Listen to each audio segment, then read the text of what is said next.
샬롬. 하나님이 주신 복된 날 새해를 행하시는 하나님을 기대하시기를 주님의 이름으로 축복합니다. 다 같이 기도하겠습니다.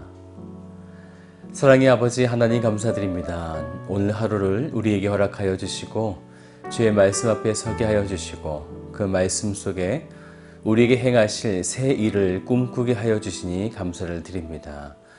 오늘 하루 동안 말씀을 붙잡고 나아가는 하나님의 신실한 백성 되도록 우리를 이끌어 주시옵소서. 감사드리며 살아계신 예수님의 이름으로 기도드립니다. 아멘. 네, 오늘 함께 보신 말씀은 잠언 28장 1절부터 18절까지의 말씀 되겠습니다. 제28장 악인은 쫓아오는 자가 없어도 도망하나 의인은 사자같이 담대하니라. 나라는 죄가 있으면 주관자가 많아져도 명철과 지식 있는 사람으로 말미암아 장구하게 되느니라.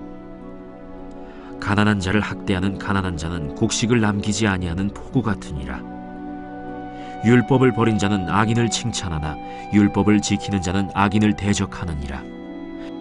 악인은 정의를 깨닫지 못하나 여호와를 찾는 자는 모든 것을 깨닫느니라. 가난하여도 성실하게 행하는 자는 부유하면서 굽게 행하는 자보다 나으니라. 율법을 지키는 자는 지혜로운 아들이요 음식을 탐하는 자와 사귀는 자는 아비를 욕되게 하는 자니라. 중한 별리로 자기 재산을 늘리는 것은 가난한 사람을 불쌍히 여기는 자를 위해 그 재산을 저축하는 것이니라. 사람이 귀를 돌려 율법을 듣지 아니하면 그의 기도도 가증하니라. 정직한 자를 악한 길로 유인하는 자는 스스로 자기 함정에 빠져도 성실한 자는 복을 받느니라. 부자는 자기를 지혜롭게 여기나 가난해도 명철한 자는 자기를 살펴 아느니라.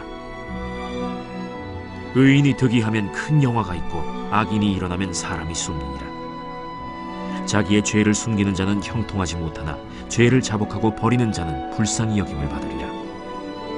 항상 경외하는 자는 복되거니와 마음을 완악하게 하는 자는 재앙에 빠지리라. 가난한 백성을 압제하는 악한 관원은 부르짖는 사자와 줄인 곰 같으니라. 무지한 치리자는 포악을 크게 행하거니와 탐욕을 미워하는 자는 장수하리라. 사람의 피를 흘린 자는 함정으로 달려갈 것이니 그를 막지 말지니라. 성실하게 행하는 자는 구원을 받을 것이나 굽은 길로 행하는 자는 곧 넘어지리라. 성경에는 의인과 악인에 대한 이야기가 많이 나오지요. 이것은 좋은 일을 해서 의인이고 악한 일을 해서 악인이 아니라 구원으로 택함 받은 그 사람을 가리켜 의인, 그리고 구원으로 택함 받지 못한 사람을 악인이라고 말합니다. 결국 그리스도의 선함이 우리에게 있느냐라는 말이 될 것입니다. 그래서 오늘 본문의 주제를 좀 정해본다면 5절의 말씀인데요. 악인은 정의를 깨닫지 못하나 여호와를 찾는 자는 모든 것을 깨닫느니라. 바로 여호와를 찾는 자가 될 것입니다. 그래서 28장에는 세 가지의 주제가 나오는데요. 말씀이 앞과 뒤가 좀 섞여 있어서 잘 구분해서 보셔야 이해가 되실 것입니다. 먼저 첫 번째는 의인의 길과 악인의 길에 대한 이야기가 나오는데요. 14절을 중심으로 말씀을 보셔야 하는데요. 항상 경외하는 자는 복되거니와 마음을 완악하게 하는 자는 재앙에 빠지리라. 아멘. 하나님을 경외하는 자와 경외하지 않고 마음을 완악하게 하는 자를 구분하는 특징이 있어요. 그것은 바로 회개에 있습니다. 우리가 주님을 처음 만나 주를 나의 구주로 영접하게 될 때 반드시 우리는 우리의 본질이었던 죄인에 대한 청산이 필요합니다. 그것이 속죄, 곧 회개를 말하지요. 지금 의인과 악인의 길을 이야기하면서 13절을 보세요. 자기의 죄를 숨기는 자는 형통하지 못하나 죄를 자복하고 바라는 자는 불쌍히 여김을 받으리라. 아멘. 회개하는 자는 불쌍히 여김을 받는다. 바로 하나님 나라가 주어진다는 것이죠. 하지만 반대로 악인은 자신의 죄를 숨긴다는 거죠. 그래서 그는 회개하지 않습니다. 그렇기 때문에 우리가 일상적으로 짓는 죄, 자범죄에 대해서도 우리가 진정 의인이라면 하나님 앞에서 죄를 자복하게 되고 악인이면 그것을 감추고 숨기는 것입니다. 결국 의인의 길과 악인의 길의 결론으로 1절을 말씀을 보세요. 악인은 쫓아오는 자가 없어도 도망하나 늘 불안에 떠는 거죠. 의인은 사자같이 담대하니라. 아멘. 이제 두 번째 주제를 볼 텐데요. 그것은 부자와 가난한 자에 대한 이야기예요. 사실 우리가 부자와 가난한 자를 성경에서 비유로 들을 때 늘 부자는 지옥에 가고 가난한 자는 천국에 간다라는 개념을 가지게 되는데, 천국을 가느냐 못 가느냐의 결론은 예수님을 믿느냐 믿지 않느냐의 문제죠.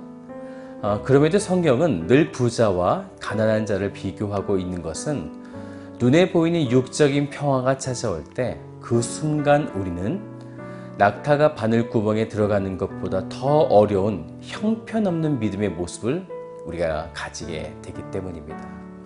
그래서 11절 말씀을 보세요. 부자는 자기를 지혜롭게 여기나 가난해도 명철한 자는 자기를 살펴 아느니라.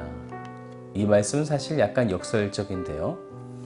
부자를 향해 진짜 지혜롭다라고 말하는 것이 아니라 자기만 옳다라고 여기는 미련한 모습을 말하는 것이고요.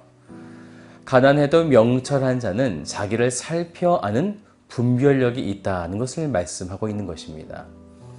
이런 모습은 요한계시록에 나는 부자라 부유하여 부족한 것이 없다라고 했던 라오디게아 교회의 모습을 보여주고 있고요. 또 반대로 내 환난과 궁핍을 아노니라고 하는 이러한 가난한 서머나 교회의 모습을 보여주고 있는 거죠. 그런데 이런 부자들은 자신을 지혜롭게 여겨 그 지혜를 유지하기 위해 더더욱 악한 일을 하게 되는데 15절 말씀을 보세요. 가난한 백성을 압제하는 악한 관원은 부르짖는 사자와 줄인 곰 같으니라. 또 16절도 보세요. 무지한 치리자는 포악을 크게 행하거니와 탐욕을 미워하는 자는 장수하리라. 부자는 자신이 살아왔던 신념, 경험을 강하게 신뢰합니다. 그래서 그것을 입증하기 위해 더 부자가 되려고 하죠. 그래서 가난한 자를 끊임없이 괴롭힌다라는 거죠. 그런데 이런 자들의 결론이 어떻게 됩니까? 17절 말씀에 사람의 피를 흘린 자는 함정으로 달려갈 것이니 그를 막지 말지니라. 하지만 반대로 가난한 자는 어떻게 될까요? 마지막 18절을 보세요. 성실하게 행하는 자는 구원을 받을 것이나 무엇에 성실할까요? 바로 자기를 살펴 아는 것. 나는 그리스도로 말미암아 의인이다 라는 것을 아는 것입니다. 그런 자는 이제 여호와를 찾는 것이죠. 이제 마지막 세 번째 주제는 하나님의 율법을 버린 자와 지키는 자에 대한 이야기예요. 4절의 말씀을 보세요. 율법을 버린 자는 악인을 칭찬하나 율법을 지키는 자는 악인을 대적하느니라. 여기서 율법은 하나님의 말씀을 말하는데요. 다시 처음에 등장했던 악인과 의인이 등장하면서 율법, 하나님의 말씀을 버린 자는 악인을 칭찬하는 지혜롭지 못한 행동을 하게 되고, 반대로 하나님의 율법을 지키는 의인은 이런 악인을 대적한다라는 것입니다. 사랑하는 여러분, 여러분의 삶에는 어떤 모습이 자주 나타나고 있으세요? 여호와를 찾는 자는 의인의 길, 자신을 살펴 아는 가난한 심령, 하나님의 말씀을 늘 지키려 애쓰는 자가 될 것입니다. 오늘 여러분의 삶에 이런 모습이 충만하시기를 축복합니다. 다 같이 기도하겠습니다. 신실하신 아버지 하나님, 우리가 여호와를 찾는 자가 되어지기를 원합니다. 악인의 길을 따라가지 않게 하시고 의인의 길을 따라가게 하여 주시고, 부자의 삶을 우리가 탐닉하지 않게 하시고, 가난한 심령의 마음을 가져 여호와의 율법을 지켜 행하는 자가 되어질 수 있도록 우리를 이끌어 주옵소서. 오늘 하루가 그렇게 되어지기를 소망하며 살아계신 예수 그리스도의 이름으로 기도드립니다. 아멘.